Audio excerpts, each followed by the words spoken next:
Hi, I'm Mort Cooper, your host on Change Your Voice, Change Your Life. The topic tonight, the stuttering game. Is stuttering really a game? You ever see people do that with it turns you off? Just think of the person who has the problem and what it's doing to that individual. People who stutter fear speech. They're not themselves. They lose the persona that really is their naturalness. They're not at one. They're not at ease with others, let alone themselves. Is stuttering a problem that really deserves attention? Not only, in my opinion, does it deserve attention, there are answers to it. The field is divided, the field of speech pathology. It is said that it's a neurological problem. It's a gene problem, a problem of heredity. It's a problem of factor X. I don't buy any of that. I believe that stuttering is something that we do to ourselves, and we create the problem through stress, tension, pressure, and develop a habit pattern that makes us do that. I don't stutter, but individuals who do stutter that I sometimes work with tell me that I am a stutterer because I bobble, I hesitate, I repeat. We have an individual with us, because he is an individual, Aaron Weiner, a guest on the Stuttering Game, to talk about what stuttering is. He knows. He lived it. And I think that he can tell you about how you can beat it. Aaron Weiner, welcome to Change Your Voice, Change Your Life. It's great to see you again, Dr. Cooper. How long has it been?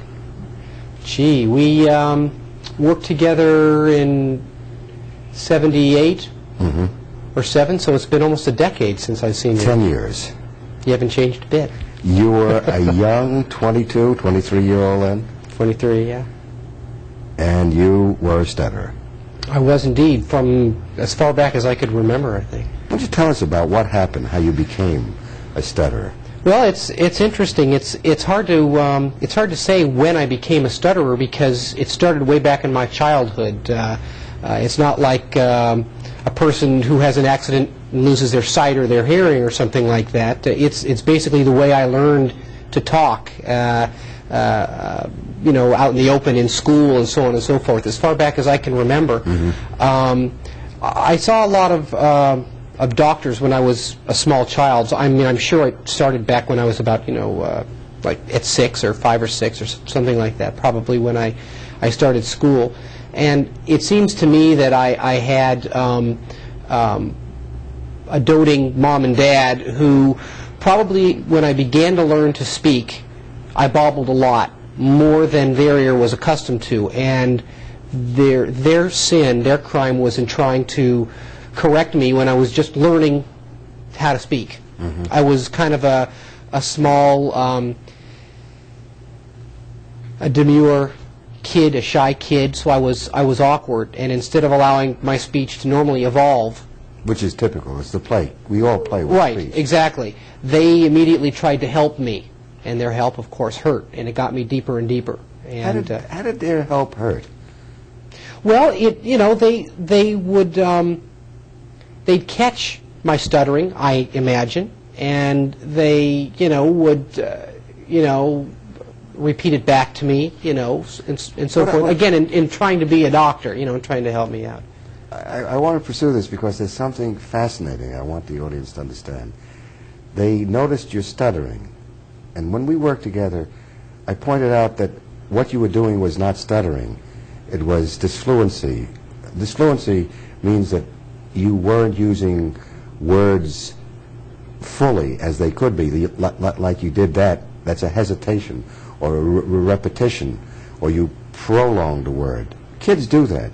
There are 45 per 1,000 words as you're growing up between the ages of 3 and 5 and 6. Kids do that all the time. It's play with sound. But your folks were critical of those disfluencies, which I call bobbles. And I say everybody does that, whether they're children or adults. We all bobbling. I call it the bobbling of America. But your folks tuned into it and feared that it was stuttering. They identified the hesitation, prolongation, or repetition of a young kid, you growing up, as stuttering, and tried to get you to change it.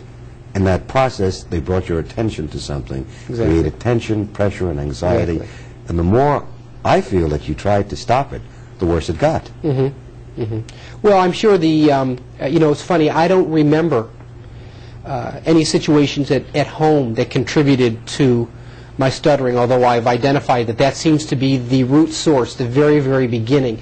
Where it really became accentuated, magnified, a problem, was in a situation like in school, where you've got your peers all around you and you've got your teacher.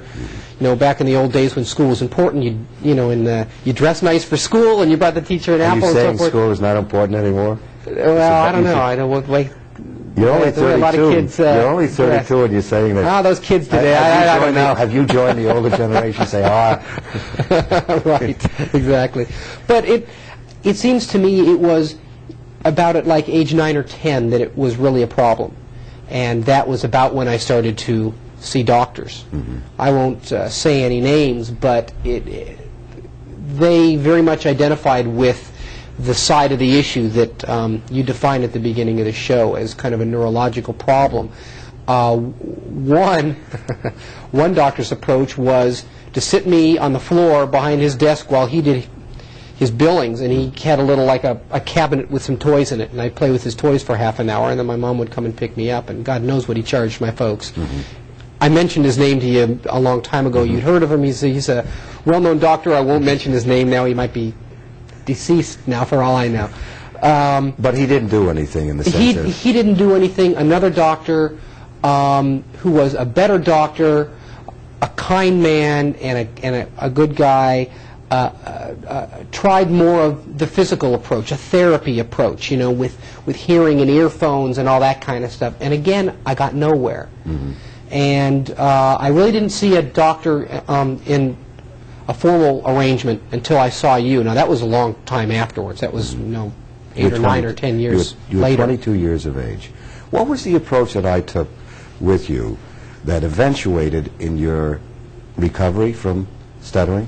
Well, you recovered from? Yes, I would say I have. I have my moments. I have my tired days.